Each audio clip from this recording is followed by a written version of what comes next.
KIADB ಸಂಸ್ಥೆಯು ಆನೇಕಲ್ ತಾಲೂಕಿನ ಕೃಷಿ ಭೂಮಿಗಳ ಮೇಲೆ ಹೊರಡಿಸಿರುವ ಅಕ್ರಮ ಭೂಸ್ವಾಧೀನ ಆದೇಶವನ್ನು ಖಂಡಿಸಿ ಆನೇಕಲ್ ತಾಲೂಕು ಭೂಸ್ವಾಧೀನ ವಿರೋಧಿ ಹೋರಾಟ ಸಮಿತಿ ವತಿಯಿಂದ ಜನವರಿ 4ರಂದು ಸರ್ಜಾಪುರದ ಡಾಕ್ಟರ್ ಬಿಆರ್ ಅಂಬೇಡ್ಕರ್ ಆಟದ ಮೈದಾನದಲ್ಲಿ ಬೃಹತ್ ರೈತ ಸಮಾವೇಶ ಹಮ್ಮಿಕೊಂಡಿದ್ದು, ಇನ್ನು ಈ ಒಂದು ಬೃಹತ್ ರೈತ ಸಮಾವೇಶಕ್ಕೆ ತಾಲೂಕಿನ ರೈತರು ಹೆಚ್ಚಿನ ಸಂಖ್ಯೆಯಲ್ಲಿ ಭಾಗವಹಿಸುವ ಮೂಲಕ ರಾಜ್ಯ ಸರ್ಕಾರಕ್ಕೆ ಮತ್ತು ಕೆಐಎಡಿಬಿ ಸಂಸ್ಥೆಗೆ ಎಚ್ಚರಿಕೆ ನೀಡುವ ಕೆಲಸವಾಗಬೇಕಿದೆ ಎಂದು ಆನೇಕಲ್ ತಾಲೂಕು ಭೂಸ್ವಾಧೀನ ವಿರೋಧಿ ಹೋರಾಟ ಸಮಿತಿಯ ಪದಾಧಿಕಾರಿಗಳು ಬೆಂಗಳೂರಿನ ಪ್ರೆಸ್ ಕ್ಲಬ್ನಲ್ಲಿ ಆಯೋಜಿಸಿದ್ದ ಸುದ್ದಿಗೋಷ್ಠಿಯಲ್ಲಿ ತಿಳಿಸಿದರು.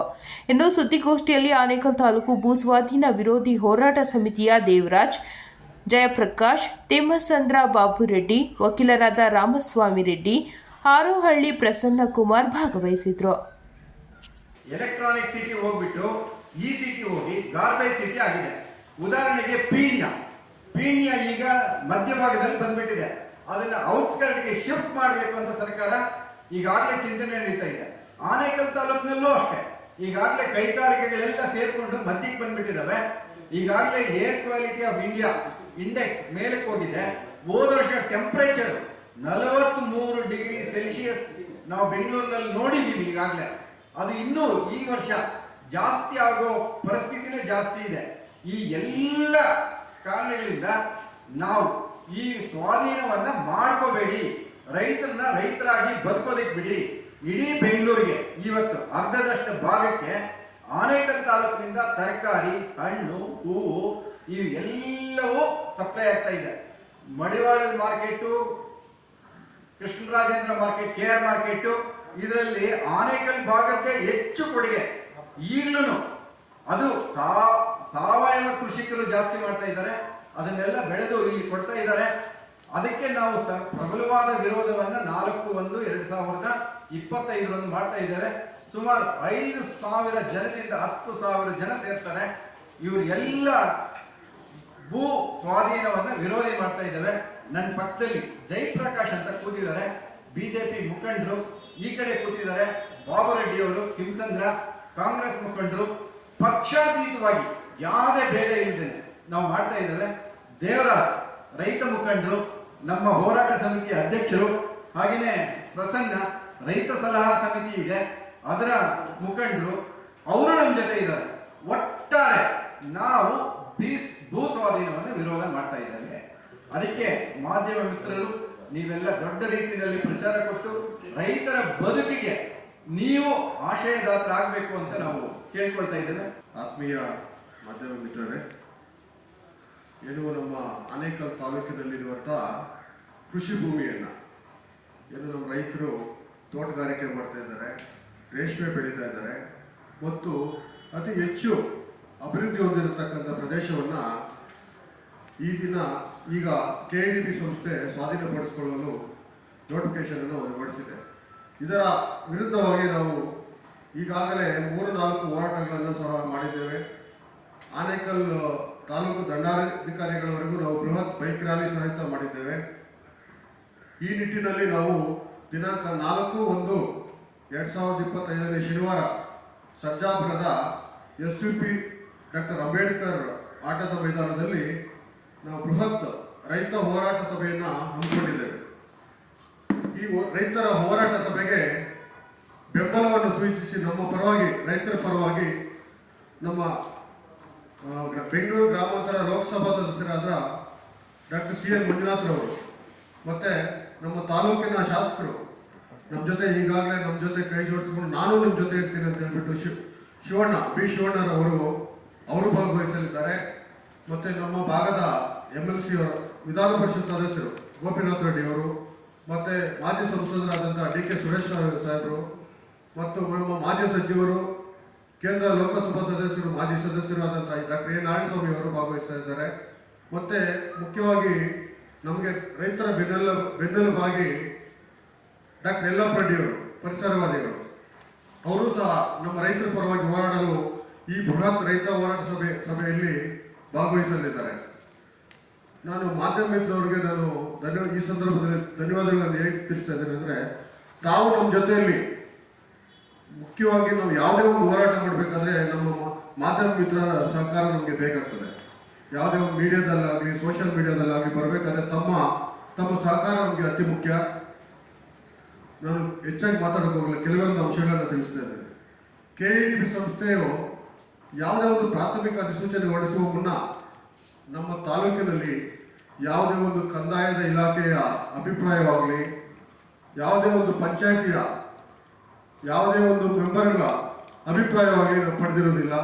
ಯಾವುದೇ ಒಂದು ರೇಷ್ಮೆ ಇಲಾಖೆಯಾಗಲಿ, ಕೃಷಿ ಇಲಾಖೆಯಾಗಲಿ, ಈ ಭೂಮಿ ರೈತರ ಭೂಮಿ ಫಲವತ್ತಾಗಿದೆಯೇ, ಅಕಸ್ಮಾತ್ ಈ ಭೂಮಿಯನ್ನು ಸ್ವಾಧೀನಪಡಿಸಿಕೊಳ್ಳಲು ಅನುಪಯುಕ್ತವಾಗಿ ಎಂಬ ಬಗ್ಗೆ ಯಾವುದೇ ವರದಿಯನ್ನು KEDB ಸಂಸ್ಥೆಯನ್ನು ಪಡೆಯದೆ ಮತ್ತು ಯಾವುದೇ ರೈತರ ಸಹಮತವಿಲ್ಲದೆ, ಯಾವುದೇ ಅಂದರೆ 10% ರೈತರು ಸಹಮತ ಇಲ್ಲ ಈ ಅಧಿಸೂಚನೆ ಹೊರಡಿಸಿರುವುದಕ್ಕೆ 10% ಅಲ್ಲ 1% ರೈತರ ಅಭಿಮತ ಇಲ್ಲದೆ ಈ KEDB ಭೂಸ್ವಾಧೀನವನ್ನು ಹೊರಡಿಸಿರುವುದು ವಿರುದ್ಧ ನಾವು ಈ 4ನೇ ತಾರೀಕು ಬೃಹತ್ ಹೋರಾಟವನ್ನು ಹಮ್ಮಿಕೊಂಡಿದ್ದೇವೆ.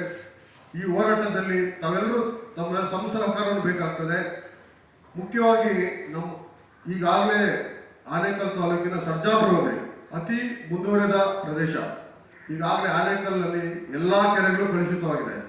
ಇದು ಇಂಡಸ್ಟ್ರಿಯಲ್ ಇಲ್ಲ. ಏನು ನಮ್ಮ ವಂಶಂದ್ರ ಕೈಗಾರಿಕಾ ಪ್ರದೇಶದಲ್ಲಿ ಅಲ್ಲಿ ಬರುವಂತ ತ್ಯಾಜ್ಯ ನಮ್ಮ ಎಲ್ಲಾ ಕೆರೆಗಳನ್ನು ಕಲುಷಿತಗೊಳಿಸಿದೆ.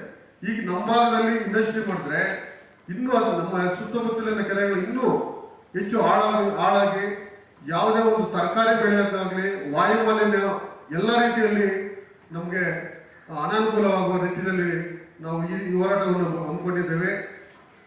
ಮತ್ತೆ KEDB ಸಂಸ್ಥೆ ವಿರುದ್ಧ ನಾವು ಈಗಾಗಲೇ 4 ಹೋರಾಟಗಳನ್ನು ನಾವು ಮಾಡಿದ್ದೇವೆ.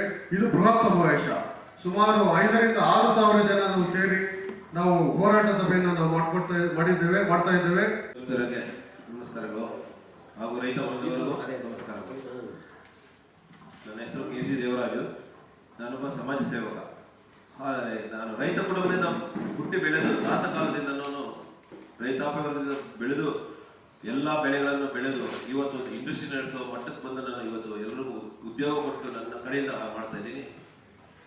ಆದ್ರೂ ನನ್ನದೇ ಆದ ನನ್ನ ಸ್ವಂತ ಜಮೀನುಗಳನ್ನು ಕಬಳಿಸೋದಕ್ಕೆ ಈ ಗೌರ್ಮೆಂಟ್ ಇವತ್ತು ಬರ್ತಾ ಇದೆ. ಅಂದ್ರೆ ನನ್ನದು ಅನ್ನದಾಗ ನಮ್ಮ ತಾಲೂಕಿನ ಎಲ್ಲಾ ರೈತ ಬಾಂಧವರದ ಕೃಷಿ ಜಮೀನುಗಳನ್ನು ಇವತ್ತು ಒಳಪಡಿಸಿಕೊಂಡು ಇದನ್ನ ಬೇರೆ ಮಾಧ್ಯಮ ಮುಖಾಂತರ ಅಂದ್ರೆ ಬ್ರೋಕರ್ ಮುಖಾಂತರ ಇದನ್ನ ಮಾರಬೇಕೆಂದು ಉದ್ದೇಶದಿಂದ ಬರ್ತಾ ಇದ್ದಾರೆ ಹೊರತು ಇವರು ಕೈಗಾರಿಕಾ ಪ್ರದೇಶದ ಅಭಿವೃದ್ಧಿ ಪಡಿಸೋದಕ್ಕೋಸ್ಕರ ಯಾರು ಬರ್ತಾ ಇಲ್ಲ. ಇದು ಫಲವತ್ತಾದ ಭೂಮಿ, ಒಳ್ಳೆ ರೇಟ್ ಇದೆ, ಇಲ್ಲಿ ಕೋಟ್ಯಾಂತರ ರೂಪಾಯಿ ನಮಗ್ ಜೋಬ್ ಸಿಗುತ್ತೆ ಅಂದ್ಬಿಟ್ಟು ಉದ್ದೇಶದಿಂದ ಇವತ್ತು ಎಲ್ಲ ಭೂ ಸ್ವಾಧೀನವನ್ನು ಪಡಿಸ್ಕೊಳ್ಬೇಕಂದ್ಬಿಟ್ಟು ಹಾಗೆ ಯಾರದೇ ಅಭಿಪ್ರಾಯಗಳು ಕೊಡಲಿಲ್ಲ, ಯಾವುದೇ ಪಂಚಾಯತಿ ಲೆವೆಲ್ ಅಲ್ಲಿ ಮಾಡಿಲ್ಲ, ತಾಲೂಕು ಮಟ್ಟದಲ್ಲಿ ಕೇಳಿಲ್ಲ, DC ಸಾಹೇಬ್ರವರು ಯಾವುದೇ ಇಲಾಖೆಗಳಿಂದಲೂ ಇವರು ಅನುಮತಿ ಪಡೆದರೆ ಕಾನೂನು ಉಲ್ಲಂಘಿಸಿ ಮನಮೋಹನ್ ಸಿಂಗ್ ಸರ್ಕಾರದಲ್ಲಿ ಗೆಜೆಟ್ ಪಾಸ್ ಮಾಡಿದಾಗ ಕೆಲವೊಂದು ಅಂಶಗಳನ್ನು ಹೊರಗಡೆ ತಗೊಳ್ಬೇಕಾಗಿತ್ತು, ಅದನ್ನು ತಿರಸ್ಕಾರ ಮಾಡಿ ಉಚ್ಚ ನ್ಯಾಯಾಲಯದಲ್ಲಿ ತೀರ್ಪು ಕೊಟ್ಟಿದ್ದಾರೆ. ರೈತರ ಪಡಿಬೇಕಾದ್ರೆ ಇದೇ ಮಾರ್ಗಸೂಚಿನ ಅನುಸರಿಸಬೇಕಂದ್ಬಿಟ್ಟು ಉಚ್ಚ ನ್ಯಾಯಾಲಯ ತೀರ್ಪು ಕೊಟ್ಟಿದೆ. ಅದನ್ನು ತಿರಸ್ಕರಿಸಿ ಇವತ್ತು ಭೂ ಸ್ವಾಧೀನ ಪ್ರಕ್ರಿಯೆ ಆನೇಕಲ್ ತಾಲೂಕಲ್ಲಿ ನಡೀತಾ ಇದೆ. ಇದು ದೊಂಬರಾಟ ಕೊಟ್ಟಿದ್ದೀವಿ ನಾವು. ಇದಕ್ಕೆ ನಾವು ಯಾವುದೇ ಕಾರಣಕ್ಕೂ ನಮ್ಮ ರೈತರು 1 ಇಂಚ್ ಭೂಮಿಯನ್ನು ಕೊಡುವುದಿಲ್ಲ ಅಂದ್ಬಿಟ್ಟು ನಾವು ಹೋರಾಟವನ್ನು ನಾವು ನಡೆಸ್ತಾ ಇದ್ದೀವಿ. ಈಗಾಗಲೇ 18ನೇ ತಾರೀಕು ಡಿಸೆಂಬರ್ 18ನೇ ತಾರೀಕು ರ್ಯಾಲಿಯನ್ನು ಹಮ್ಮಿಕೊಂಡು ತಹಸೀಲ್ ದಂಡಾಧಿಕಾರಿಗಳಿಗೆ ನಾವು ಮನವಿಯನ್ನು ಸಲ್ಲಿಸಿದ್ದೀವಿ. ಅವರು ನಮ್ಮ ಸರ್ಕಾರದಿಂದ ಯಾವುದೇ ನಮಗೆ ಮಾಹಿತಿ ಬಂದಿಲ್ಲಪ್ಪ, ನಾವು ಕೊಡೋದಿಲ್ಲ, ನಾವು ರೈತರ ಪರವಾಗಿರ್ತೀವಿ, ಅನ್ಯಾಯ ಬಿಡೋದಿಲ್ಲ ಅಂತ ಹೇಳಿದ್ರು. ಅದೇ ರೀತಿ ನಾವು ಗ್ರಾಮ ಪಂಚಾಯತಿ ಮಟ್ಟದಲ್ಲಿ ಪ್ರತಿಯೊಂದು ಗ್ರಾಮ ಪಂಚಾಯತಿ 11 ಗ್ರಾಮ ಪಂಚಾಯತಿ ಇದೆ ನಮ್ದು ಸತ್ಯಾಪುರದಲ್ಲಿ. 11 ಗ್ರಾಮ ಪಂಚಾಯತಿಯಲ್ಲಿ ಸದಸ್ಯರು, ಅಧ್ಯಕ್ಷರು, ಉಪಾಧ್ಯಕ್ಷರು ಎಲ್ಲರನ್ನು PDO ಸಮೇತ ಎಲ್ಲರನ್ನೂ ಹೋಗಿ ಭೇಟಿ ಮಾಡಿ ಕೇಳಿದಾಗ ಅವರು ನಮಗೆ ಯಾವುದೇ ಮಾಹಿತಿ ಬಂದಿಲ್ಲ, ಯಾವುದೇ ತರದಿಲ್ಲ. ನಮಗೂ ನಮ್ಮ ಪಂಚಾಯತಿ ವ್ಯಾಪ್ತಿಯಲ್ಲಿ ಯಾವುದೇ ಕೈಗಾರಿಕಾ ಅಭಿವೃದ್ಧಿ ಬೇಕಾಗಿಲ್ಲ. ಬೇಕಾದಷ್ಟು ರೈತರಿದ್ದಾರೆ. ರೈತ ಕುಟುಂಬ ಹೈನುಗಾರಿಕೆಯಿಂದ ಹಿಡ್ಕೊಂಡು ಇವತ್ತು ತೋಟಗಾರಿಕೆ ಇದೆ, ಗ್ರೀನ್ ಹೌಸ್ ಇದೆ, ಮತ್ತೆ ಈ ವರ್ಷಕ್ಕೆ 2 ಬೆಳೆಗಳಿಂದ 10 ಬೆಳೆ ತೆಗಿತಾ ಇದ್ದಾರೆ.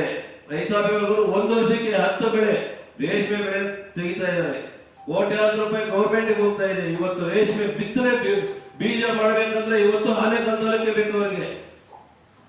ಇವತ್ತು ಹಾತ್ಮಮ್ಸ್ ಇದೆ ಬೆಂಗಳೂರಿಗೆ, ಹಾತ್ಮಮ್ಸ್ಗೆ ಎಷ್ಟು ಲೋಡ್ ಬರ್ತಾ ಇದೆ.